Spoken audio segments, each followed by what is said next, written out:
Well, one of the greatest honors that we get as ministers is when somebody seeks us out for the sole purpose of asking if we would help them discern what they're supposed to do with their life. Spoiler alert, we don't know. We don't know. However, it's one of the most amazing things we get to do, right alongside memorial services, weddings, the blessing of children, marching for justice, being with people in their thin spaces in their lives. This is one that I always really appreciate, because I'm shocked anybody would seek us out. I'll speak for myself, seek me out for that kind of thing.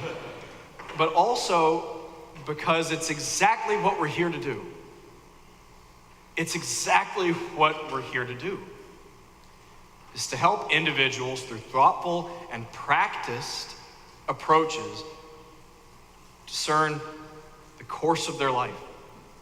How they'll use, as Mary Oliver says, your one wild and precious life.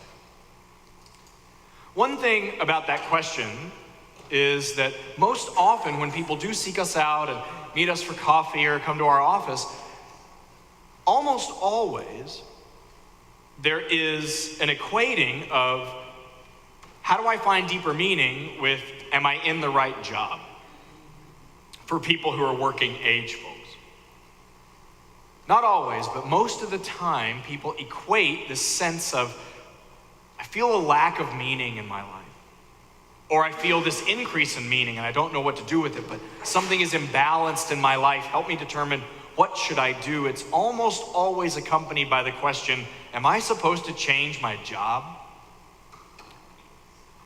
Now, for us, we're pretty privileged in that our job and the search for meaning almost most of the time go together. We have some paperwork we have to do too. More of it than you might imagine. But we're privileged in that what we do to make a living and what we do for meaning making is often the same thing. We go through these long periods of discernment, both internally and externally, and go before a board of people who sit down and look at each other and then determine, yes, you're supposed to do this or not. And they write you a letter that says just as much. You have a congregation that then affirms your sense of call, sometimes votes to affirm your sense of call or your call to them. And we tell these stories, these call stories. Mine is something more like a process. Whereas if you ask Daniel, his is literally a mountaintop moment where he heard a voice. I didn't get that. Mine came from a year of given a grant to study the theology of vocation. When does that happen? Someone says, for the next year, I'd like you to really prayerfully and thoughtfully, in the company of very wise people, discern what you're supposed to do with your life when you're 19. I read Parker Palmer, the Quaker author, who said, there are moments when it's clear, if I have the eyes to see, that the life I'm living is not the same as the life that wants to live in me.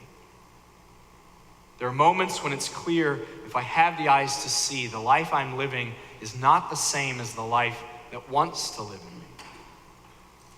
For me, I followed that passage until it led to this. But I think part of the problem of people equating making meaning and making a living has to do with us telling stories like that. It has to do with us having a job that's supposed to be holy while other people's jobs are supposed to be mundane. We wear special clothes and you let us talk for some reason 20 minutes a week. Going way back to the first time there was ever anybody who was a priest or a monastic or a religious professional, we started this dichotomy, particularly in the West, of believing that some work was holy and most of the rest of the stuff wasn't.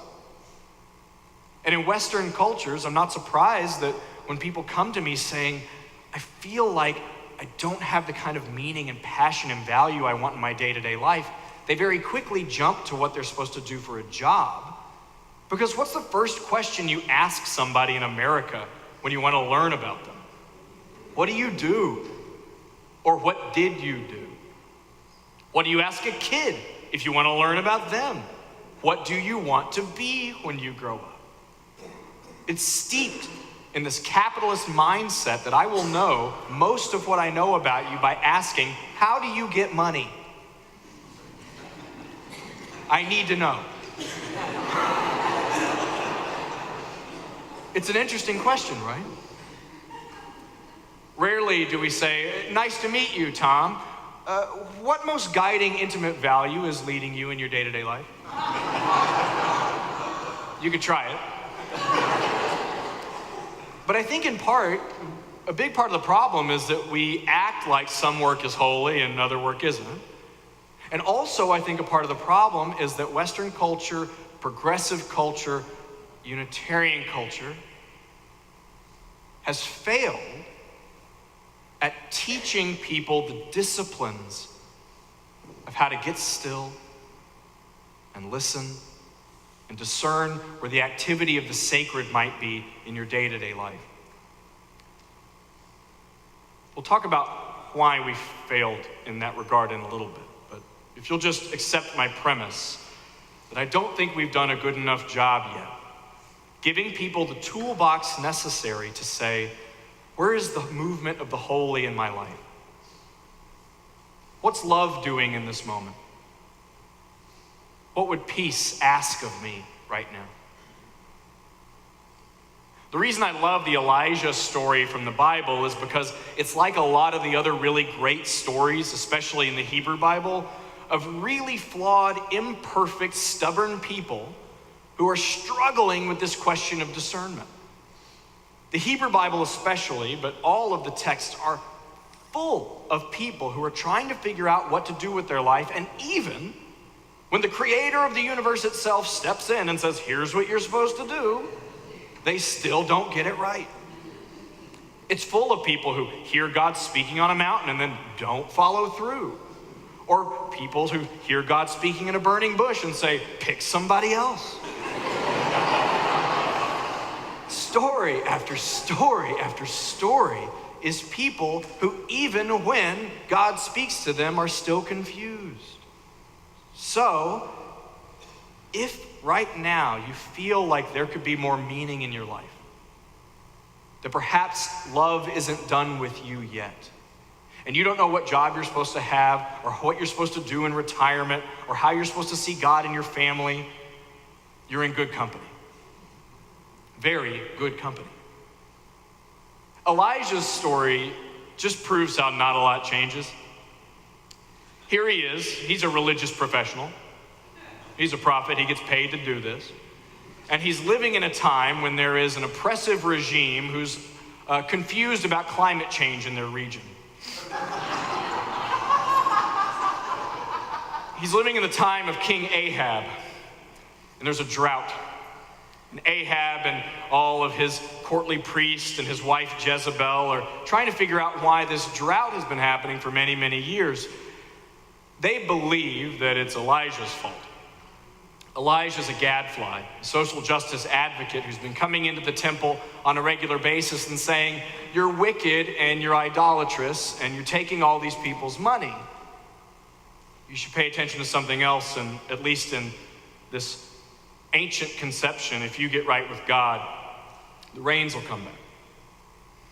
Well, he does what you might imagine he would do. He challenges the priest to a sacrifice competition. Right? That's what you would do.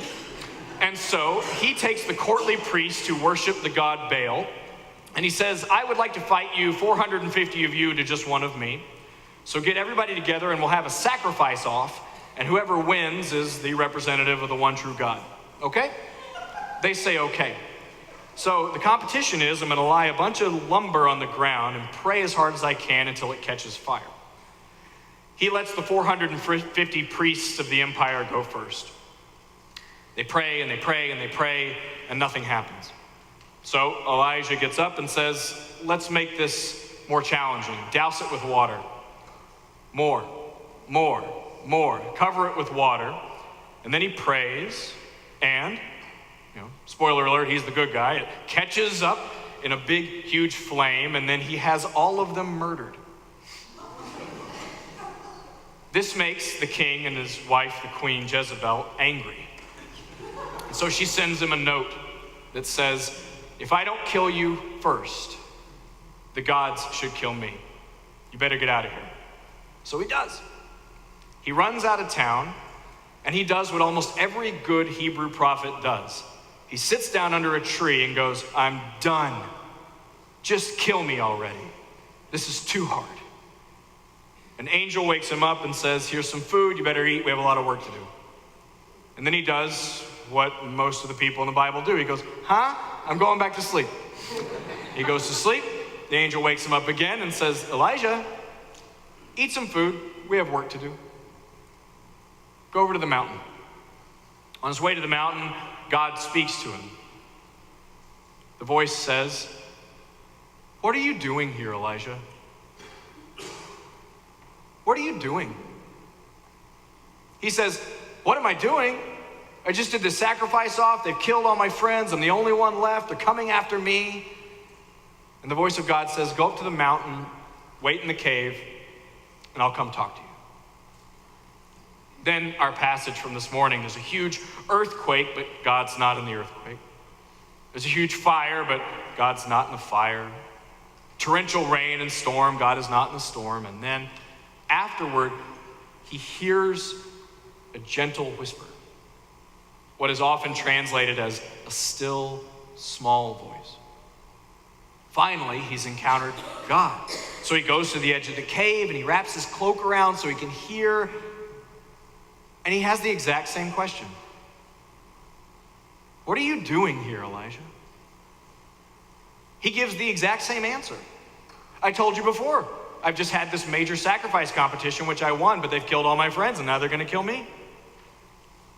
God finally says to him in the text, go back the way you came. When you get there, appoint a new king and your successor.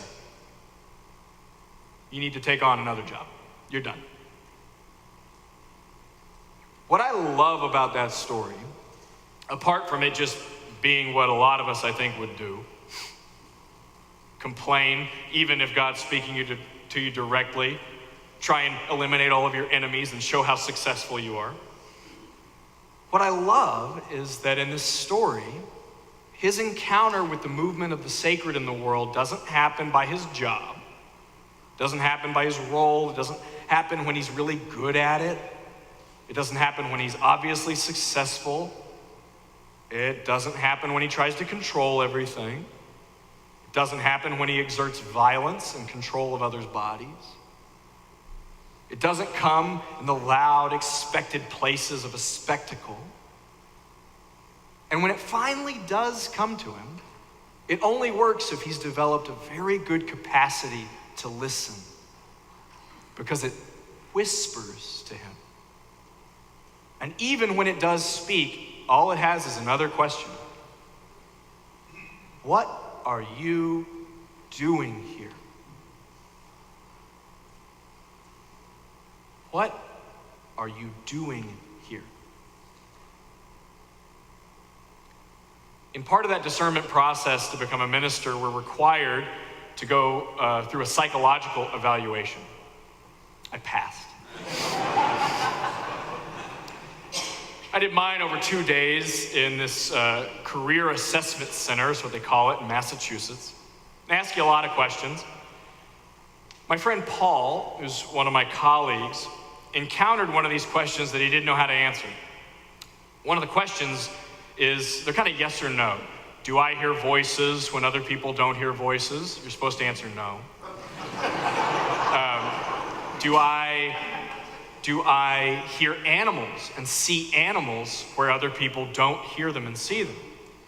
Well, Paul had been leading nature trips for about 30 years and did see animals where other people didn't see animals. And so he's fretting over how to answer this question. And Paul checks the yes box. At the end of this weekend evaluation, they said, well, Paul, you've done great, but we do want to talk to you about this one answer you gave.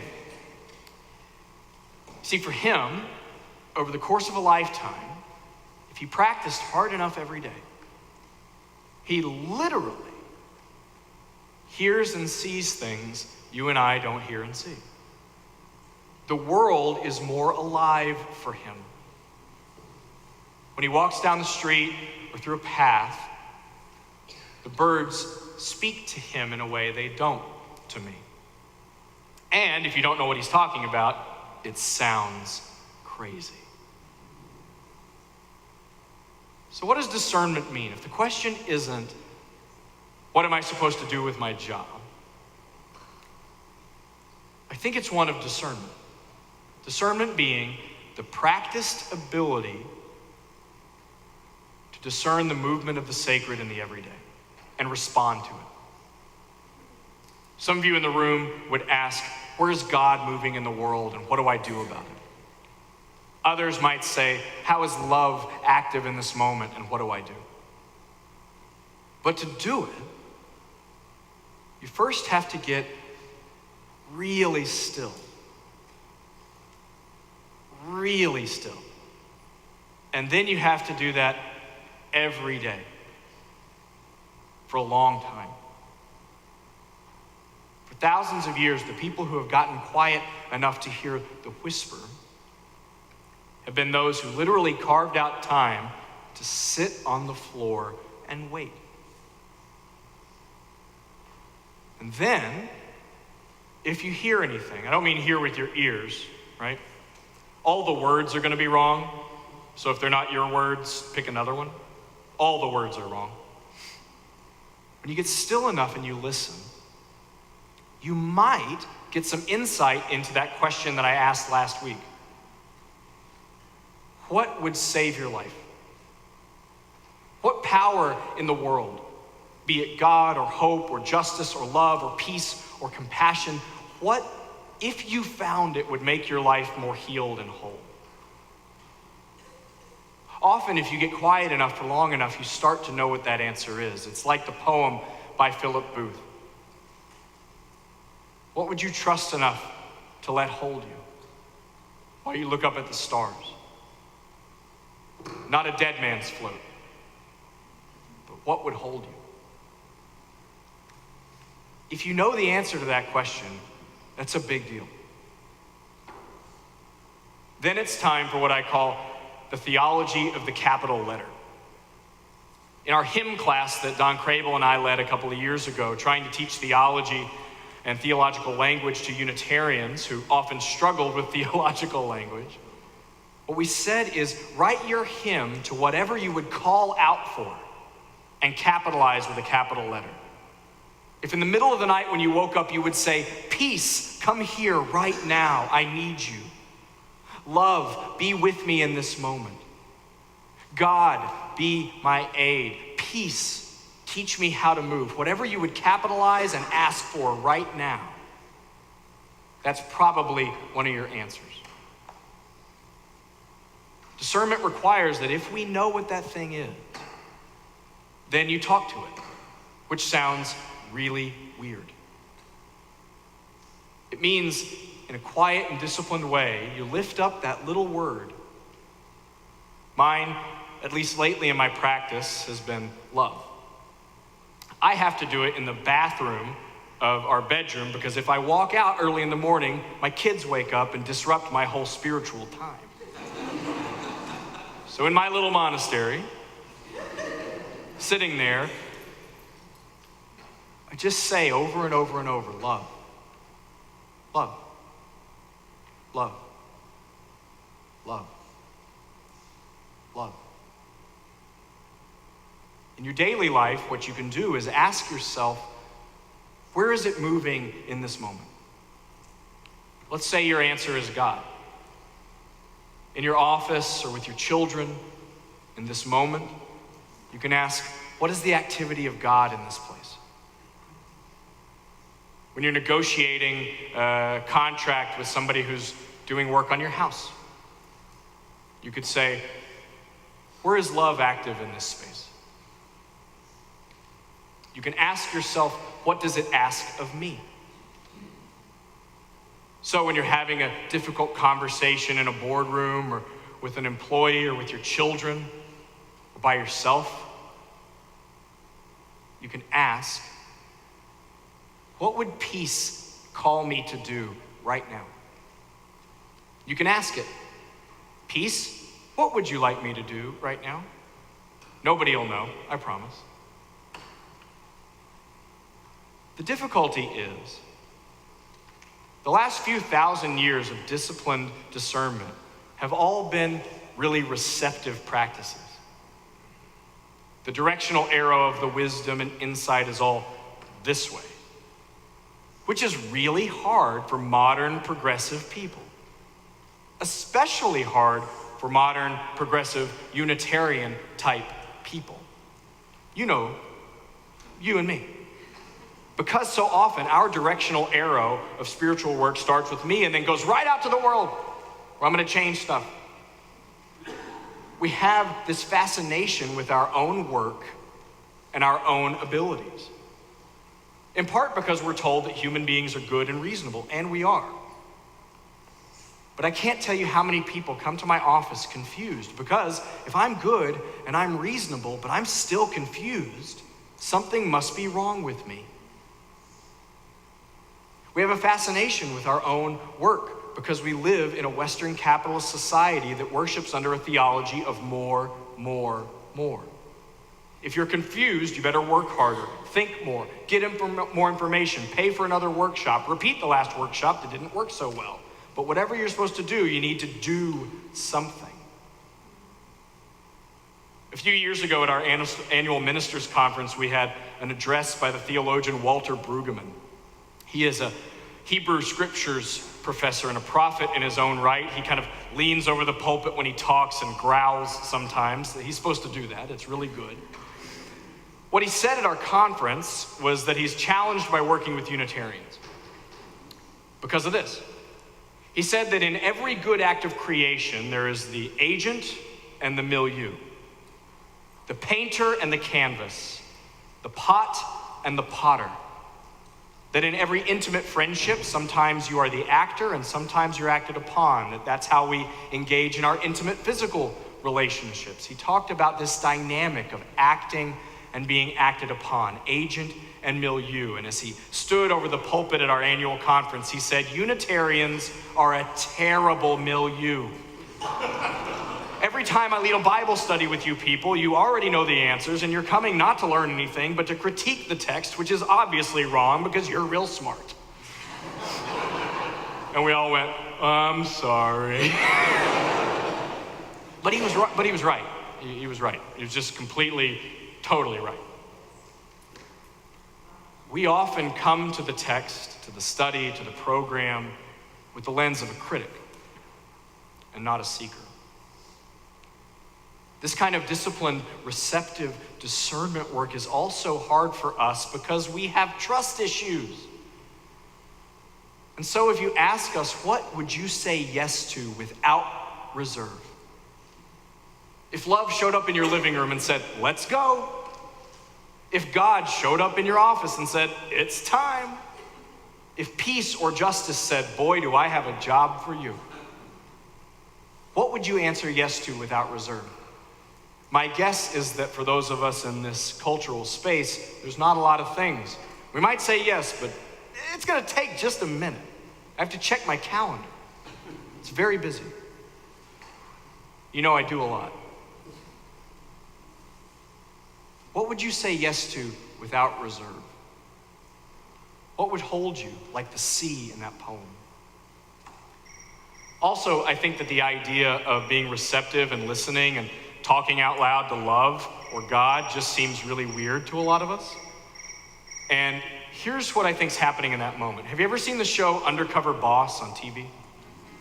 If you haven't, it's a show where the head of like a CEO of a major corporation goes in disguise and works on the front lines of their company. That's what I think happens in contemplative prayer. See, we think that we are the executive function of our brain. I am this like 1/4 inch of gray matter right here. And I'm totally in charge and I totally understand all of myself and I make all the decisions about why I do what I do. But if you've ever been in charge of an organization or a family, you know that the executive hardly ever knows exactly what's going on. The people who are selling the goods or teaching the classes or out doing the work with the customers, often always knowing something you don't know. For me, contemplative prayer, where we get quiet and listen, where we allow this part to take a rest for just a second, is kind of like playing undercover boss with your spirit. Letting the other, all very real parts of who you are stop and say, listen. Listen. Is this making sense? It's real challenging. Oh, thanks. So here's what I know. I know that it's hard, and I know that if you do it, it's often really boring, and it's often not like a magical mountaintop experience. I know that when you get still, the wild beasts come, what the old contemplatives say. Suddenly you sit quiet for 3 days, and you go, oh, I hate my sister. Oh, that resonated. That's interesting. Or you realize that you've been acting for the last 25 years out of a place of greed or ego.